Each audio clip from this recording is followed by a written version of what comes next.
성경 말씀 마가복음 9장 30절에서 37절입니다.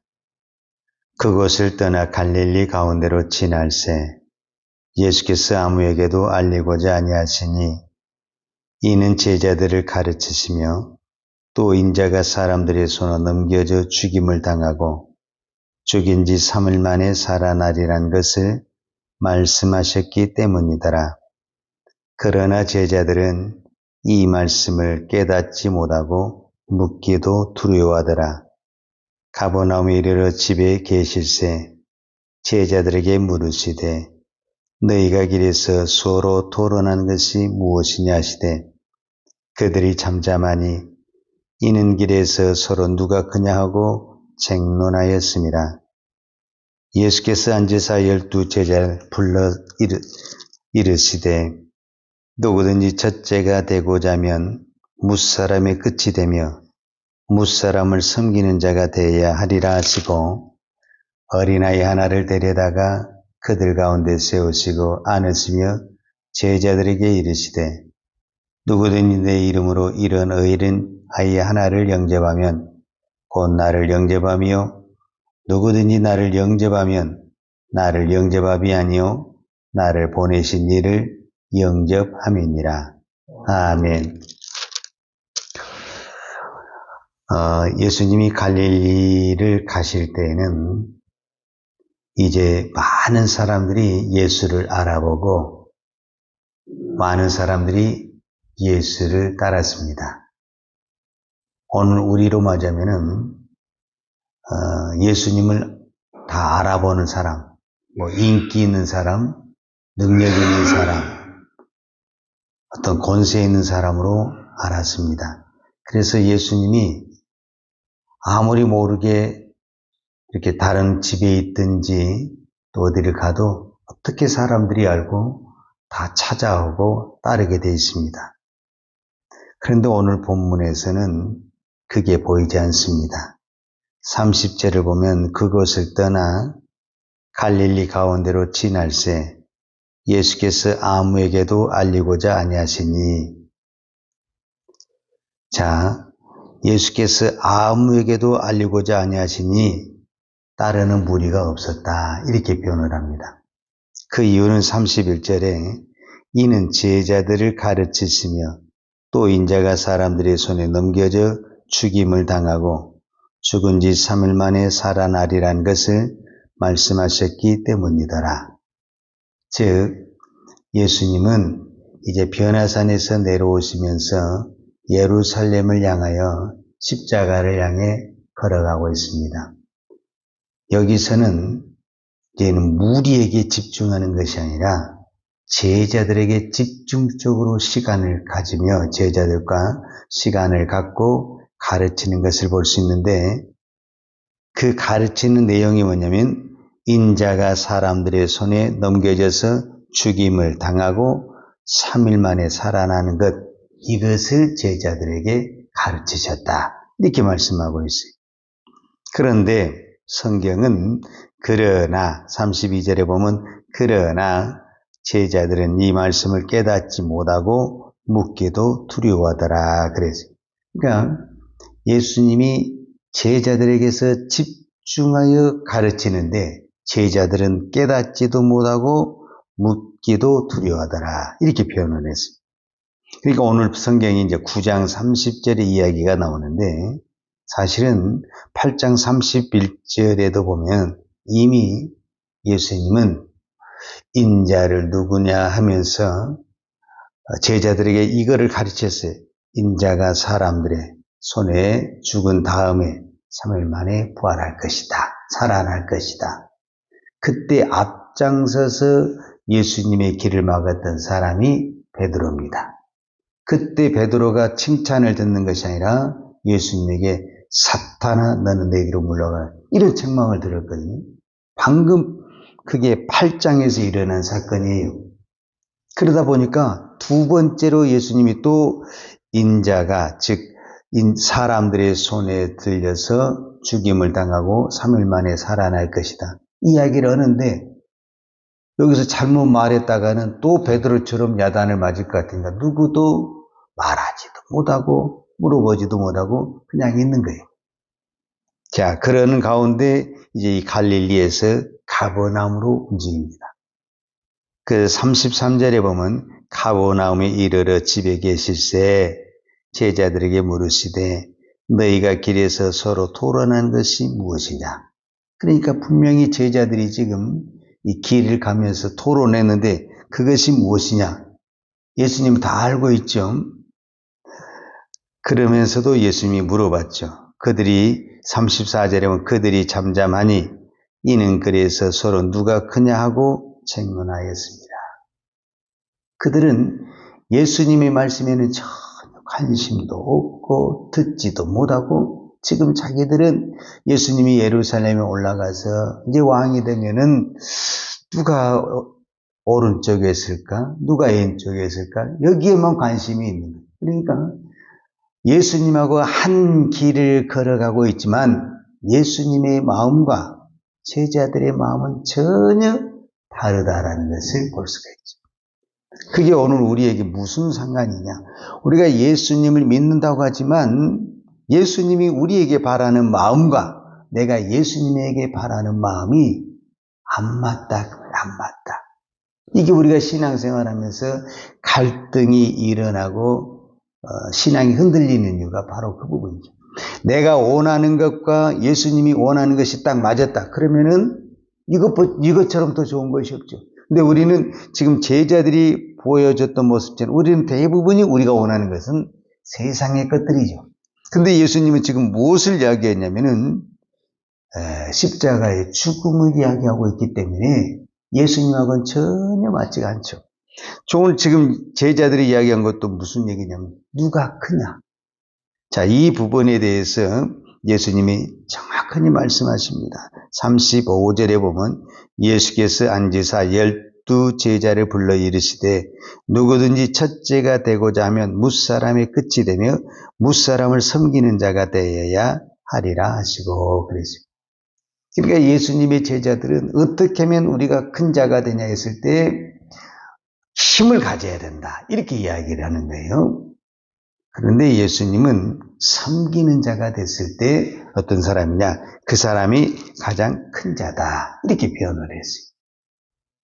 그러면서 이제 하나의 비유 같은 설명을 드리는데 36절과 37절에 보면 어린아이 하나를 데려다가 그들 가운데 세우시고 안으시며 제자들에게 이르시되 누구든지 내 이름으로 이런 어린아이 하나를 영접하면 곧 나를 영접하며 누구든지 나를 영접하면 나를 영접함이 아니요 나를 보내신 이를 영접함이니라. 여기서 어린아이라는 것은 꼭 지금 우리가 말하는 어린아이라는 그런 개념보다는 세상에서 가장 힘없고 미천한 사람, 그것을 지칭한다 말할 수 있어요. 그러니까 모든 사람이 무시하고 관심 두지 않냐고 미천한 그 사람을 내가 무엇처럼 예수님처럼 섬길 수 있다고 한다면 그 사람이 가장 큰 자다. 이렇게 설명을 하는 거예요. 우리가 마태복음에도 보면은 이런 말씀이 있고 마가복음에도 나오는데 예수님이 제자들 향해서 이렇게 말을 해요. 특별히 이제 우리가 10장에서도 보면 그런 얘기가 나오는데 아주 노골적으로 10장에서 이렇게 이야기해요. 예수님의 제자 중에 이 야고보와 요한이 예수님에게 실제적으로 찾아와서 오늘 우리로한 청탁을 해요. 예수님이 우리에게 청이 하나 있는데 예수님 우편에 예수님의 좌편에 야고보와 요한을 써달라는 이런 청탁을 하게 되는 것을 보게 됩니다. 그때 예수님이 뭐라고 말을 하냐면 너희 중에 누구든지 으뜸이 되고자 하는 사람은 모든 사람의 종이 되어야 된다. 그러니까 야고보와 요한은 예수님의 가장 으뜸의 자리 왼편과 오른편에 앉고 싶었지만은 정말로 너희들이 으뜸이 되고자 하면은 이런 자리를 가는 것이 아니라 섬기는 자가 되어야 된다. 이렇게 표현하는 것을 볼 수 있어요. 그러면서 이제 인자가 온 것은 하면서 인자가 온 것은 섬김을 받으려 함이라 도리어 섬기려 하고 자기 목숨을 많은 사람의 대속물로 주려 함이라. 자, 여기서 섬김이라는 것이 무엇인가라는 것을 정확하게 예수님이 말씀하고 계십니다. 섬김이라는 것은 뭐냐면 우리가 보통 교회 안에서 섬기다라는 표현을 많이 하잖아요. 그런데 이 섬김은 대부분이 어떤 거냐면 우리가 가지고 있는 것에 또 우리가 여분이 있는 것에 대해서 나누는 것, 우리가 이런 것을 섬김이다 이렇게 표현을 하는데 예수님은 그 섬김을 어떻게 표현을 하고 있냐면 자기 목숨을 많은 사람들의 대속물로 주는 것, 그것을 섬김으로 말하고 있어요. 그러니까 결론적으로 섬김이라는 것은 뭐냐면은 희생을 하는 것, 나의 가장 소중하고 하나밖에 없는 이 목숨까지도 희생을 하고 내놓는 것, 그것을 무엇이라고 말하느냐? 섬김이다 이렇게 말하는. 그러니까 우리가 말하는 섬김의 개념과 예수님이 말하는 섬김의 개념이 다르다라는 거예요. 자, 이것을 우리가 간단하게 정리를 하자면 여러분, 세상은 다 무엇을 좋아하냐면 공짜를 좋아합니다. 그런데 우리가 섬긴다고 말을 했을 때 섬김은 무엇을 말하냐면 반드시 대가를 지불하는 것을 섬김이라고 말을 하는 것입니다. 근데 대부분의 사람들은 대가를 지불하지 아니하고 사업을 하든 일을 하든 공부를 하든 무슨 것을 하든 사람들은 어떻게 하면 이게 세상의 논리잖아요. 경제 작은 것을 투자하고 많은 것을 얻으려고 하는 것이 세상의 논리인데 예수님은 그것을 뒤집어서 뭐냐면 많은 것을 투자하는 것, 이것을 진정한 섬김이다 이렇게 표현을 하고 있는 거예요. 그래서 섬김이라는 것은 한마디로 말하면 대가를 지불하는 것이고 희생을 하는 것이다. 결국 그것이 무엇이냐? 예수님에게는 십자가였다라고 말할 수 있죠. 그럼 오늘 저와 여러분에게는 무엇이냐? 주님이 분명히 말씀하십니다. 하나님, 오늘 또 제가 믿음으로 하나님의 말씀에 순종하여 섬기겠습니다. 그러면은 각자가 다르지만은 분명히 그 자리에서 그 위치에서 하나님이 섬겨야 할 것을, 대가를 지불해야 될 것을 말씀하십니다. 대부분 우리는 그 십자가를 지어야 되고 대가를 지불해야 되는 부분에서 피하거나 모른 체 하려고 그런 마음이 있습니다. 그때 우리가 그것을 감당하는 그것이 진정한 섬김이다 라고 말하고 있습니다. 예수님이 이 땅에 오신 목적이 뭐냐? 나는 섬김을 받으려 함이라 아니라 나는 내 목숨까지도 섬기려 왔다. 그래서 다른 사람을 살리러 왔다. 이렇게 표현하고 있습니다. 그렇다고 한다면 예수님이 지금 제자들에게 집중해서 가르치는 내용이 뭐냐면 이제 예수님이 곧 예루살렘에 가면 십자가 못 박아 죽으시고 이제 부활하시지만 떠나지만 이 모든 사역을 이 제자들에게 맡겨야 되는데 이 제자들이 그 예수님의 마음, 예수님의 정신을 이어받아서 이 섬김의 자리로 가야 되는데 그래서 집중적으로 지금 제자들에게 반복하여 섬김에 대해서 인자가 온 목적에 대해서 제자들만 별도로 무리 없이 무리가 전체 무리도 오는 것을 다 차단하고 제자들에게만 집중적으로 이거를 가르치고 있는 거예요. 오늘 저와 여러분에게 주님이 말씀하십니다. 네가 섬기는 자가 되어라. 오늘 제자들을 부르신 그 예수님이 저와 여러분을 부르시고 섬기는 자가 되어라. 대가를 지불하는 자가 되어라. 네가 십자가를 지는 자가 되어라. 이렇게 말씀하십니다. 그거 힘듭니다. 그러나 우리가 믿음으로 기도하고 믿음으로 순종하려고 할 때 하나님이 힘을 주십니다. 그 힘은 세상 사람들이 말한 그 힘이 아니라 영적인 힘, 믿음의 힘, 그 힘으로 우리가 섬김을 감당할 줄로 믿습니다. 기도하겠습니다. 하나님 아버지 감사합니다. 오늘도 저희들을 부르셔서 우리에게 사명을 주시고 또 섬김의 복을 주시니 감사합니다. 섬기는 자가 가장 큰 자라고 그랬습니다. 세상은 섬기는 자가 낮은 자리로 보고 있지만 하나님의 나라 예수님은 섬기는 자가 가장 큰 자라고 그랬습니다. 우리가 하나님의 나라에 하나님의 백성이 있으신데 이 하나님의 나라의 이 원리, 이 하나님의 나라의 이 방식을 가지고 비록 우리가 이 땅에 살지만 세상의 원리가 아닌 하나님의 원리를 가지고 섬기는 자의 삶을 살아가는 믿음의 종들이 되게 하여 주옵소서. 오늘도 우리가 연약합니다. 부족합니다. 오늘도 기도할 때 힘을 주옵소서. 믿음을 주옵소서.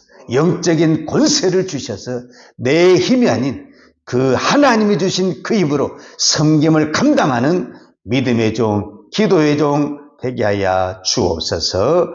예수님의 이름으로 기도하였습니다. 아멘.